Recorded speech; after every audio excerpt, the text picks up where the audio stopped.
ஓம் சாந்தி. B K. Surajbhai, mount Abu, Rajasthan. அனைவருக்கும் Valentine's டேவிற்கான வாழ்த்துக்கள் உரித்தாகுக. இன்று ஒரு நாள் மட்டும் அன்பிற்கான நாளாக இருக்க முடியாது. எப்பொழுதுமே அன்பிற்கான நாளாக இருக்க வேண்டும் என்று இன்று நாம் உறுதி எடுத்துக்கொள்ள வேண்டும். அன்பு நிறைந்த வாழ்க்கை, அன்பு நிறைந்த குடும்பம், அன்பு நிறைந்த உறவுகள் இருந்தால் வாழ்க்கை யாத்திரை எவ்வளவு சுகம் நிறைந்ததாக இருக்கும். அன்பு என்பது மிக நல்ல விஷயமாகும். அன்பு ஆத்மாவின் மூல குணமாகும். பகவானும் அன்பின் கடலாக இருக்கின்றார். அவர் அனைவருக்கும் அன்பு கொடுத்தே நன்மை செய்து விடுகின்றார். பகவான் ஞானக்கடலாக இருந்தாலும் வெறும் ஞானம் மட்டும் கொடுத்திருந்தார் என்றால் அநேக பேரால் அந்த ஞானத்தை ஏற்றுக்கொண்டிருக்க முடியாது. ஆனால் அவர் அன்பை கொடுத்து கொடுத்து உள்ளுக்குள் இருக்கக்கூடிய விகாரங்களின் விஷத்தை அழித்து விட்டார். உலகில் அன்பினை இளைஞர்களிடம் தேக உணர்வின் இச்சையாக காட்டிவிட்டார்கள். கிறிஸ்தவர்களினுடைய மூல சித்தாந்தமே அன்பாகும். அந்த அன்பானது மாறிவிட்டது.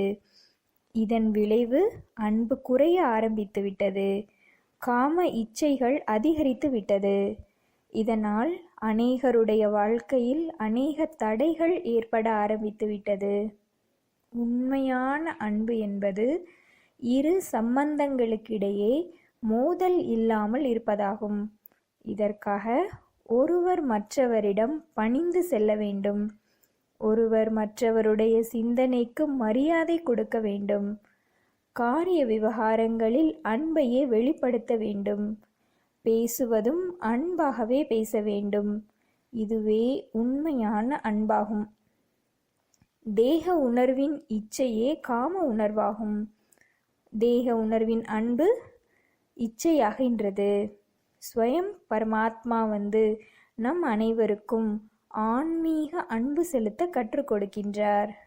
ஆரம்பத்தில் இங்கு வரக்கூடிய அனைவரும் இங்கு அதிகமான அன்பு கிடைக்கின்றது என்று அவசியம் கூறுவார்கள்.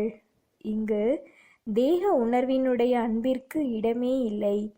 இங்கு வரக்கூடியவர்களுக்கு ஆன்மீக அன்பின் அனுபவம் ஏற்படுகின்றது. நாமும் தேக உணர்வினுடைய இச்சைகளுக்கு பின்னால் செல்லாமல் தன்னுடைய வாழ்க்கையினை அன்பினால் அலங்கரிக்க வேண்டும்.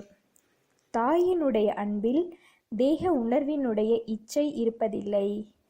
தாய் குழந்தைக்கு அன்பு கொடுக்கவில்லை என்றால் அந்த குழந்தை நல்ல முறையில் வளர முடியாது. கணவன் மனைவியிடம் உண்மையான அன்பு இல்லை என்றால் காம உணர்வின் அன்பு இருந்தும் கூட தினமும் சண்டை சச்சரவுகள் அதிகரித்து கொண்டே செல்வதை நாம் பார்க்கின்றோம். எனவே நாம் சண்டை சச்சரவுகளிலிருந்து விடுபட நமக்குள் ஞானத்தை அதிகரிக்க செய்ய வேண்டும். நான் ஷரீரம் அல்ல, இந்த ஷரீரத்திலிருந்து தனிப்பட்டவன். நான் சைத்தன்யமான மிகவும் சூக்ஷ்மமான ஆத்மா.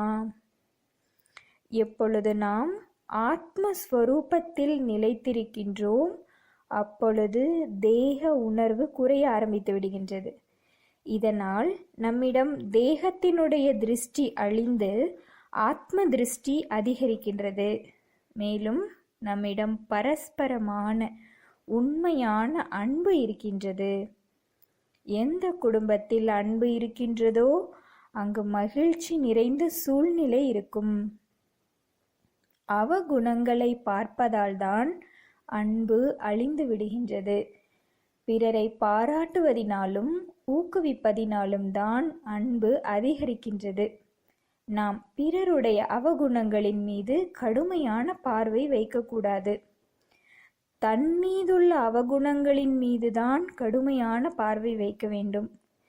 பிறருடைய அவகுணத்தை நாம் பார்க்கவே கூடாது.